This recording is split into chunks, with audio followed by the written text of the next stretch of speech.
একবার গোলবার্গের সঙ্গে বালপাকনামি করার কারণে ডলফ জিগলার উচিত শিক্ষা পেয়েছিলেন। কিভাবে ডলফ জিগলারকে উচিত শিক্ষা দিয়েছিলেন এই বিষয়টি দেখার জন্য প্রস্তুত হন। 2019 সালের সামারস্ল্যাম প্রিমিয়াম লাইভ ইভেন্টে গোলবার্গ এবং ডলফ জিগলারের ম্যাচ অনুষ্ঠিত করা হয়েছিল। এই ম্যাচটির শুরুতেই ডলফ জিগলার সুপার কিক মেরে গোলবার্গকে হারাতে চেয়েছিলেন। এক পর্যায়ে গোলবার্গ স্পিয়ার মারেন, ফিনিশার মারেন, পিন করে ডলফ জিগলারকে হারিয়ে দিয়েছিলেন। এরপর গোলবার্গ চলে যাচ্ছিলেন, কিন্তু ডলফ জিগলার কাপুরুষ বলে গোলবার্গকে অপমান করতে থাকেন। আর এজন্যই গোলবার্গ আবারও রিংয়ের মধ্যে আসেন, ডলফ জিগলারকে স্পিয়ার মারেন। শুধু তাই নয়, আবারও অপমান করতে থাকলে গোলবার্গ আবারও রিংয়ের মধ্যে এসে খুবই ভয়ঙ্কর স্পিয়ার মেরে ডলফ জিগলারকে অজ্ঞান করে দিয়েছিলেন।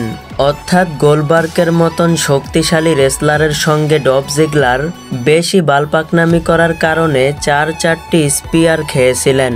আর এভাবেই গোলবার্গ ডলফ জিগলারকে উচিত শিক্ষা দিয়েছিলেন।